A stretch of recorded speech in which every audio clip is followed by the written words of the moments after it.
Lucas 23, versão King James atualizada.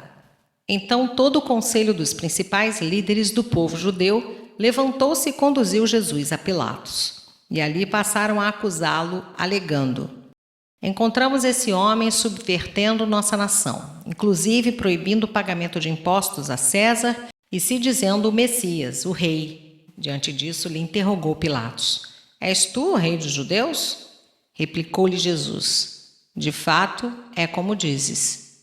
Então Pilatos declarou aos chefes dos sacerdotes e às muitas pessoas reunidas: não vejo nesse homem motivo algum para acusação. Todavia eles insistiam cada vez mais, exclamando: ele amotina o povo, pregando por toda a Judéia, desde a Galiléia, onde começou, até aqui. Ao ouvir isto, Pilatos quis saber se aquele homem era de fato galileu. Ao ser informado que era da jurisdição de Herodes, estando este naqueles dias em Jerusalém, lhe o enviou.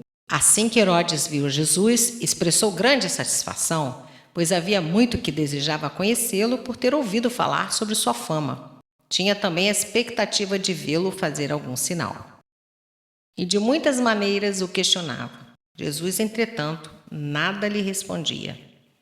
Os chefes dos sacerdotes e os mestres da lei estavam presentes e o acusavam com grande eloquência. Porém Herodes, assim como os seus soldados, acabaram por ridicularizá-lo e zombar dele. Obrigaram-no a vestir-se com uma capa de aparente realeza e o mandaram de volta a Pilatos. Naquele mesmo dia, Herodes e Pilatos, que viviam em clima de inimizade, firmaram um pacto de reconciliação. Então Pilatos, convocando os chefes dos sacerdotes, todas as demais autoridades judaicas e o povo, ponderou-lhes: entregaste-me esse homem como amotinador do povo. Todavia, tendo-o interrogado na vossa presença, nada constatei contra ele dos crimes de que o acusais. Tampouco Herodes encontrou alguma falta nele, pois não-lo mandou de volta. Não existe nada digno de morte realizado por ele. Portanto, após submetê-lo a açoites, libertá-lo-ei, pois, conforme a tradição, ele deveria dar liberdade a um detento judeu por ocasião da Páscoa. Contudo, todo o povo gritou a uma voz: acaba com este! Solta-nos Barrabás!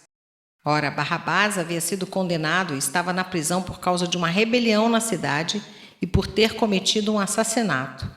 Mas Pilatos desejava soltar a Jesus e voltou a argumentar com a multidão. Eles, entretanto, gritavam ainda mais: crucifica-o! Crucifica-o! Então, pela terceira vez, declarou ao povo: que mal fez esse homem? De fato, motivo algum encontrei contra ele para condená-lo à morte. Sendo assim, depois de açoitá-lo, soltá-lo-ei. Mas a multidão reivindicava insistentemente aos brados que ele fosse crucificado. E o clamor do povo prevaleceu. E assim, Pilatos resolveu dar-lhes o que desejavam.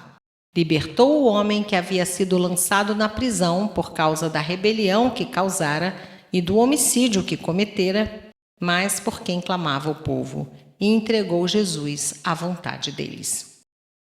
Então o retiraram dali, e enquanto o levavam, agarraram Simão de Cirene, que estava chegando do campo, e jogaram a trave da cruz sobre seus ombros, obrigando-o a carregá-la e caminhar atrás de Jesus. E uma grande multidão seguia ele, inclusive muitas mulheres que choravam e pranteavam em desespero. Porém Jesus, dirigindo-se a elas, as preveniu: filhas de Jerusalém, não choreis por mim, antes pranteai por vós mesmas e por vossos filhos. Porquanto eis que estão chegando os dias em que se dirá: felizes as estéreis, os ventres que jamais geraram, e os seios que nunca amamentaram. Então clamareis às montanhas: caí sobre nossas cabeças, e às colinas: cobri-nos. Pois se fazei isto com a árvore verde, o que acontecerá quando ela estiver seca? E eram levados com ele 2 outros homens, ambos criminosos, a fim de serem executados. Quando chegaram a um lugar conhecido como Caveira, Ali o crucificaram com os criminosos, um à direita e o outro à sua esquerda. Apesar de tudo, Jesus dizia: Pai, perdoa-lhes, pois não sabem o que estão fazendo.